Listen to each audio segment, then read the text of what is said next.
Ici Abidjan Regard est disponible et téléchargeable gratuitement. Ici Abidjan Regard, c'est plus de photos, moins de tests, un contenu plus soft et mieux affiné. Ici Abidjan Regard, nous croisons tous les regards de ceux qui font Abidjan. Bonjour à tous. Notre invité politique, c'est M. Irié Bizamblé. Il est le président des Jeunes de la NACIP, parti d'opposition, un parti que dirige Sam l'Africain. M. Irié Bizamblé, bonjour. Bonjour monsieur. Et merci d'avoir répondu favorablement à notre invitation. Alors, votre parti a soutenu la candidature de Pascal Affi N'Guessan, le président du Front populaire ivoirien, à la dernière présidentielle. Il s'en est sorti avec moins de 10% comme score final. Qu'est-ce qui n'a pas marché? Ok, je vous remercie pour cette question. Et je voudrais dire d'ores et déjà que le plus important, c'était pour nous d'aller à ces compétitions électorales pour faire sortir les Ivoiriens de leur torpeur. La CEI nous a attribué 9%. On ne participe pas à une élection pour ne pas la gagner. Bien évidemment, nous sommes à une élection dans l'esprit de la gagner. Nous sommes allés à ces élections pour opérer le changement en Côte d'Ivoire. Nous sommes allés aux élections pour gagner. Mais il fallait dans un premier temps éprouver le système des tenants du pouvoir, parce que vous savez, nous savons aussi que le contexte était difficile. Le contexte était très difficile, des leaders d'opposition qui sont en prison, des militants de l'opposition qui sont en exil. Aujourd'hui, nous sommes allés aux élections, nous avons fait sortir les Ivoiriens de leur torpeur. Je pense qu'il fallait poser ce pas de 2015, pour que les années à venir, véritablement, nous soient positives. Mais le taux de participation n'était pas aussi élevé que ça. On a vu les Ivoiriens ont vraiment boudé les urnes. Bon, vous savez que depuis le 11 avril 2011, les Ivoiriens ne sont pas encore sortis du traumatisme qu'a vécu la Côte d'Ivoire. Nous sommes sortis d'une guerre après une élection et ce n'est pas toujours aisé. Les tenants du pouvoir n'ont pas facilité véritablement les choses pour que les Ivoiriens reprennent goût à la vie politique en Côte d'Ivoire. C'était un contexte très difficile. Alors, quel a été le degré d'implication des jeunes de la NACIP aux côtés de Pascal Affi N'Guessan dans cette présidentielle? D'abord, ce qu'il faut retenir, c'est que la NACIP est membre de l'Alliance des forces démocratiques dirigée par le président Affi N'Guessan. Et au nom de cette alliance, et la NACIP, la jeunesse de la NACIP a assuré donc la présidence de la jeunesse des partis membres de l'Alliance des forces démocratiques. Donc nous avons été... On ne vous a pas du tout senti sur le terrain, hein? Bon, nous avons été aux côtés du président Affi N'Guessan dans toutes ces tournées. Nous avons été aux côtés, en tout cas, du camarade Konaté, navigué dans tous les meetings de la jeunesse. Nous avons pris part de façon active à ces élections. Nous avons parcouru le pays avec le candidat à ses côtés pour parler à nos amis jeunes. Nous étions sur le terrain. Est-ce que les choses n'auraient-elles pas changé si Laurent Gbagbo avait appelé clairement à soutenir la candidature de Pascal Affi N'Guessan? Bon, vous savez que Laurent Gbagbo fait face est confronté à une justice internationale. Il est loin des terres natales. Et Laurent Gbagbo est un leader qui a laissé des traces en Côte d'Ivoire. Je pense que le président Affi N'Guessan a été celui-là même qui a choisi par Laurent Gbagbo pour mener même la succession au sein du Front. Alors non, ma question elle est simple. Est-ce que si Laurent Gbagbo avait appelé ouvertement à soutenir Pascal Affi N'Guessan, est-ce que les choses n'auraient peut-être pas changé? Je crois fortement, mais ce que je veux que vous reteniez, c'est que aujourd'hui, à l'heure actuelle, les élections qui sont déroulées en 2015 étaient un contexte difficile. Qu'on ait un appel du président Laurent Gbagbo ou pas, je pense que nous constatons tous que le contexte était difficile. Les Ivoiriens sont traumatisés et il fallait poser ce pas pour que ces Ivoiriens sortent de leur torpeur. Je veux dire simplement que le président Laurent Gbagbo, qu'il appelle à voter massivement le président Affi N'Guessan, les choses effectivement allaient s'améliorer sur le terrain. Effectivement, les choses allaient s'améliorer. Donc vous pensez que ça ne suffirait pas à gagner une présidentielle? Je ne pense pas. Je ne pense pas parce que aujourd'hui, pour gagner une présidentielle, il faut un leader. Il faut un leader, il faut la posture d'un leader. Il faut que le leader véhicule véritablement une... Donc votre candidat n'avait pas cette posture-là dont vous parlez, la posture d'un homme d'État, c'est ça? Je parle de façon générale. J'ai dit que notre leader avait cette posture. Il avait cette posture, il dégageait cette posture d'homme d'État. Et donc... mais les conditions étaient difficiles. Les conditions étaient très difficiles.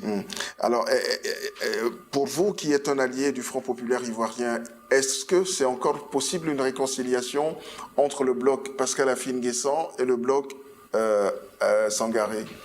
En tout cas, c'est un vœu cher à la NACIP. Et nous, le président Sam-l'Africain, président en exercice du parti, a toujours appelé à l'union sacrée de cette formation politique. Donc, tout est possible en politique et nous pensons que les jours à venir vont démontrer que l'intérêt général est au-dessus de l'intérêt personnel. Alors, vous disiez tout à l'heure qu'une réconciliation est bel et bien possible. Est-ce que finalement, il ne vaudrait pas mieux faire comme si Gbagbo n'existait pas?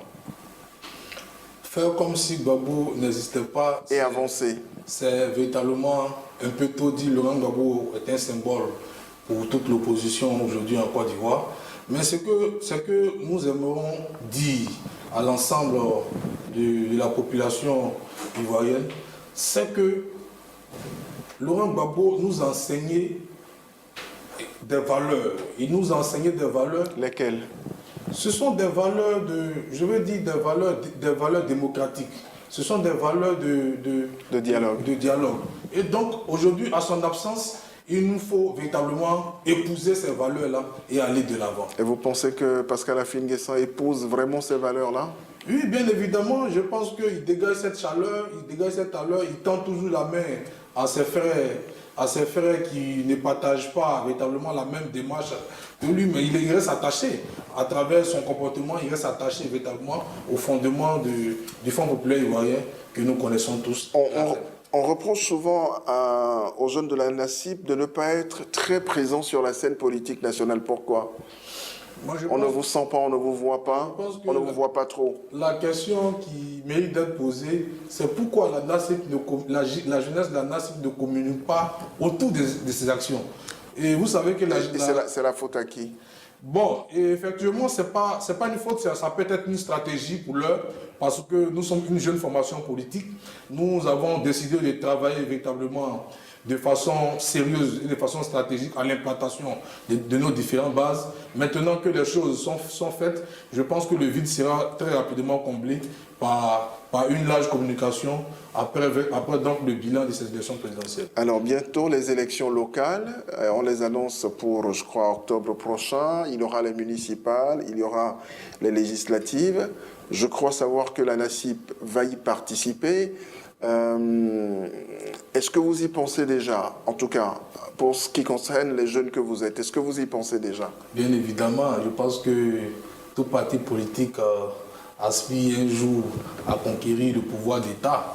Et donc, pour ce faire, il faut donc participer à toutes les élections. Nous sommes engagés dans le processus et nous sommes dans un jeu d'alliance. La NACIP aura bel et bien des candidats dans des localités qui leur sont favorables pour l'heure et pour des localités que nous jugeons difficiles. Je pense que dans le jeu d'alliance, nous allons soutenir d'autres candidats de l'Alliance des forces démocratiques de Côte d'Ivoire. Alors, très bientôt, il y aura de grands débats d'intérêt national qui vont être soulevés, qui vont être posés. Je prends la réforme constitutionnelle, également la question relative à la mise en place d'une vice-présidence ici même en Côte d'Ivoire. Est-ce que vous allez y participer? Déjà, est-ce qu'il faut aujourd'hui, selon vous, qu'on retouche à la Constitution ou pas? Nous sommes favorables au changement de la Constitution, à la modification de la Constitution, mais que cela se fasse dans des règles de l'art. C'est-à-dire, il faut respecter toutes les procédures conformément même à la Constitution pour pouvoir la modifier. Et c'est pourquoi je pense que nous qui sommes partis politiques pour l'heure, le président le président élu des élections de 2015 nous annonce que les députés iront jusqu'au bout de leur mandat. Jusqu'au bout de leur mandat. Donc ce sont ces députés-là qui vont d'abord prendre en compte les modifications de la Constitution afin de le soumettre au peuple. Donc nous restons dans le peuple et nous attendons. Voilà. Merci Monsieur Yerié Bizamblé. Merci d'être passé par chez nous. Merci bien. Merci à vous. Ici Abidjan Regard est disponible et téléchargeable gratuitement. Ici Abidjan Regard, c'est plus de photos, moins de tests, un contenu plus soft et mieux affiné. Ici Abidjan Regard, nous croisons tous les regards de ceux qui font Abidjan.